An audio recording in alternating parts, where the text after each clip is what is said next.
Bismillahirrahmanirrahim. Assalamualaikum warahmatullahi wabarakatuh. Berjumpa lagi dengan saya Muhammad Daya dari kelas TM21E pada Tugas Teknik Pengukuran. Pada minggu lalu kita sudah membahas tentang aktuator pneumatik, yaitu sistem yang menggunakan tekanan udara. Nah, kali ini kita masuk sesi atau tugas yang ke-12. Materinya yaitu tentang aktuator roda gigi. Nah, pasti sudah tidak asing lagi ya kita mendengar atau melihat secara langsung roda gigi. Langsung saja kita ke penjelasan materinya. Aktuator mekanik gear. Mekanisasi merupakan sebuah sistem gerak yang mengubah bentuk gerakan dari suatu bentuk ke beberapa bentuk format yang diperlukan. Contohnya itu ada mengubah bentuk gerakan linear dalam gerakan putar atau rotasi dengan menggunakan beberapa perangkat mekanik. Yang contoh yang kedua itu pada mesin pembakaran dalam, di mana gerak bolak-balik piston akan dirubah menjadi gerak rotasi atau gerak putar. Selanjutnya, unsur-unsur mekanik dalam sistem penggerakan dapat meliputi beberapa komponen. Di antaranya ada cam, gear atau roda gigi, rek, dan pinion atau rantai bed. Sebagai contoh, rek dan pinion dapat digunakan untuk mengonversikan gerakan memutar ke dalam bentuk gerakan linear, di mana gerak linear itu salah satunya digerakkan oleh gear yang meneruskan gerakan putarannya. Roda gigi merupakan komponen mekanikal yang berfungsi untuk mentransmisikan daya gerak di antara sumbunya.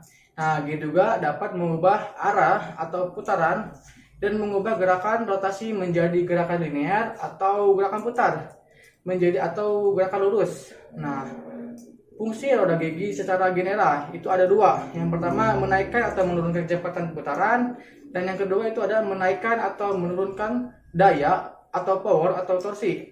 Contohnya ketika putaran dari roda gila yang dihasilkan dari kinerja motor bakar yang masih tinggi, maka dibutuhkan yang namanya roda gigi untuk bisa mereduce atau mengurangi putaran. Nah, di samping putarannya berkurang, maka torsinya pun akan bertambah, sehingga kendaraan motor tersebut tetap dapat melaju di berbagai medan, baik itu menanjak, menurun, ataupun medan bebatuan. Nah, ada kelebihan dari roda gigi. Yang pertama, sistem transmisinya lebih ringkas, putaran lebih tinggi, dan dayanya yang lebih besar. Yang kedua itu sistem yang kompak sehingga konstruksinya sederhana.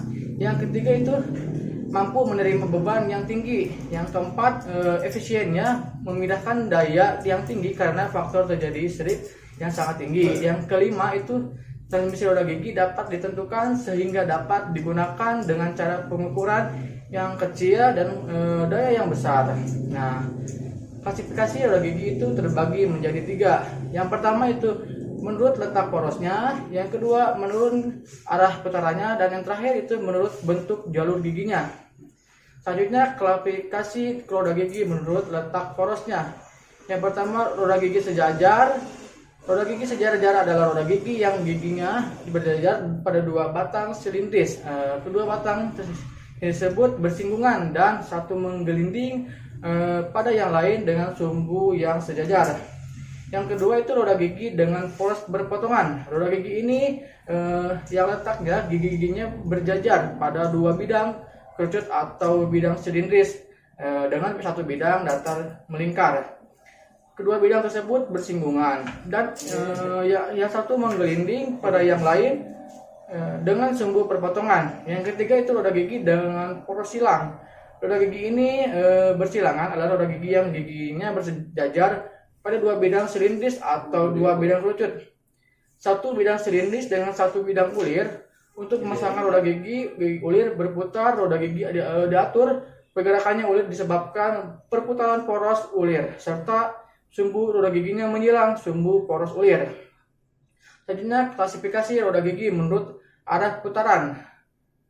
Roda gigi eksternal gear, arah putaran berlawanan. Yang kedua, roda gigi dalam internal gear, arah putarannya yang sama.